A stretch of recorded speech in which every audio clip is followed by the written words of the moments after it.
Hello guys! Hello Capricorn! Welcome dito sa aking channel. Kapalaran na 888, welcome. Alamin natin kung anong messages, vibration, gabay energy para sa lahat ng Capricorn. This is general reading, so pwede kang makaresonate. Okay, first card natin is action.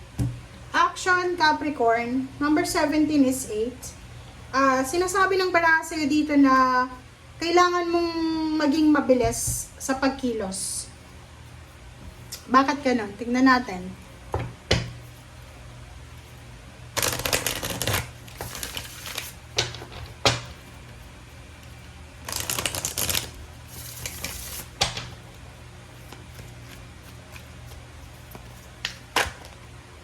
Okay. Bakit lumalabas sa inyo relationship? Harmony. Okay, Capricorn. So, since pera yung pinag-uusapan natin dito, hinahanap na message, lumabas sa'yo relationship. Sinasabi ng baraha sa'yo na if you're in a relationship, wag mong pipressure yung relationship mo. Halimbawa, yung asawa mo na wala ng trabaho, na-terminate, nalugi yung negosyo, kailangan mo magdahan-dahan, kailangan mo supportahan siya, kailangan niya ng support system, kailangan niya ng kalinga. So, sinasabi ng action card na yan, huwag tayong magmamadali, huwag tayong masyadong mabilis gumawa ng action, lalo na kung tungkol sa usaping pera, lalo na sa relationship natin. Kumbaga, kung kayong dalawa, mag-asawa, mag-boyfriend, mag-girlfriend, mag-live-in partner, marami kayong mga pinagdadaanan na financial problem. Kailangan nyo silang i-resolve together. Hindi dapat isa lang. Kailangan yung solusyonan siya na magkatuwang.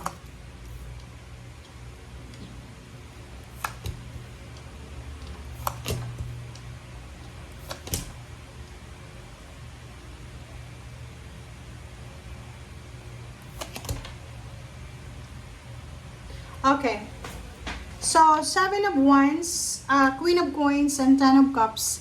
Sinasabi ng 7 of Wands dito na kailangan mo daw, Capricorn, na proteksyonan yung pangarap mo sa buhay. Yung Queen of Coins dito, yan yung talaga yung gustong-gusto mo eh. Pangarap mo kasi, this is your energy eh. Yung mga earth signs, ganun talaga. Hindi sa pagiging materialistic, but you are goal-oriented. Pangarap mo, Capricorn, yung maging stable, secured, independent ka sa usaping pera. And at the same time, maging masaya yung pamilya. Yung parang perfect life, perfect, may love life ka, masaya yung pamilya, may trabaho, may business, mayaman, parang ganon. Sinasabi ng baraha sa'yo dito na, in order for you na makuha yung perfection sa buhay, yung emotional fulfillment, financial fulfillment, kailangan mo ng 10 of Wands. Kailangan mong mag-sacrifice. Kailangan mong mag-double time. Kailangan natin ng magtrabaho. Kumbaga, sinasabi sa'yo dito, Capricorn, na kung gusto mo daw na maging successful financially talaga, you need to work for it.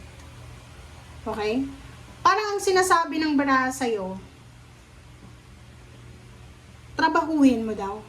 Okay? So, may mga iba sa inyo dito, Capricorn, na ang taas-taas ang pangarap nyo. Pero, may mga pagkakataon na bigla siyang parang bumababa because of relationship. So, unahin mo muna na ayusin yung relationship mo. Kasi parang, ang nakikita natin dito, may mga Capricorn na nagsasuffer sila because yung relationship nila, mag-asawa, biglang nagkahiwalay. And may stable job siya bago sila nagkahiwalay. And after nila magkahiwalay, because of depression, nawala pati trabaho niya. So, you need to work for your relationship muna. Parang ganon. Or, hand in hand sila, na parang sabay-sabay sila.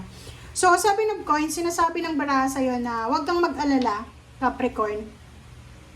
Kasi lahat ng mga tawag dyan, sacrifices mo, lahat ng mga ginagawa mo na paghihirap, pagsasacrifice, pag-overtime, pagtitiis, ay may positive outcome yan. Okay? Yung emotion mo, yung pangarap mo talaga, gusto mong makuha yung kayamanan, yung mabuhay na masaya financially because sobrang mahal na mahal mo yung pamilya mo. Especially yung parents mo. Sinasabi ng bara sa'yo dito, Capricorn, na may iba sa inyo dito na tanggapin mo na walang perfect dito sa mundo. Meron ditong Capricorn na namumroblema.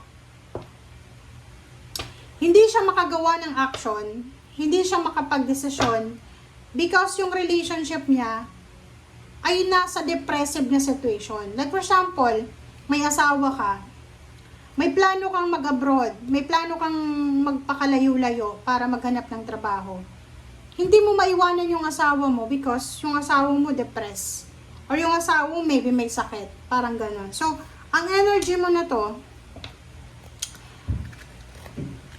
may iba ditong Capricorn na pwedeng namumroblema sila eh. Hindi makatulog sa gabi kasi hindi mo maisakatuparan yung pangarap mo eh. Ang dami mong plano eh. Ang daming pumapasok sa isip mo. Eto yung step by step na gagawin ko. Pero hindi mo magawa because merong pumipigil sa'yo eh. May nag-hold back sa'yo. Maybe your relationship, maybe your parents, or kung sino man siya.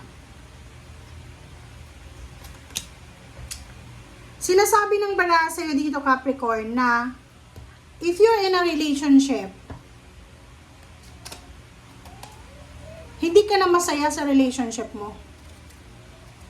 Parang nakikita ko sa'yo dito na naghahanap ka eh. Parang nagpe-pray ka, nagmamanifest ka na sana makatagpo ka ng bago na relationship na pwedeng ibigay sa'yo yung kaligayahan na hindi mo nararamdaman sa kasalukuyan ng relationship.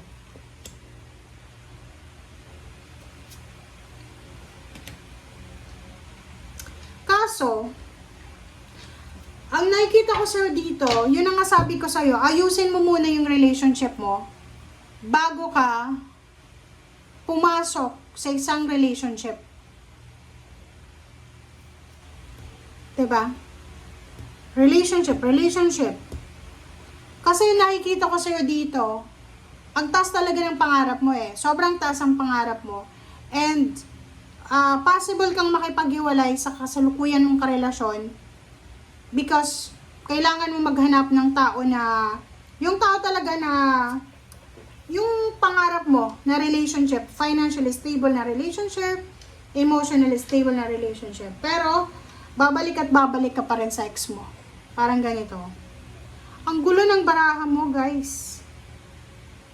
Sobrang gulo. Kasi alam mo yung baraha mo, hindi lang ikaw yung nandito eh. Nandito din yung karelasyon mo. Nandito din yung magulang mo.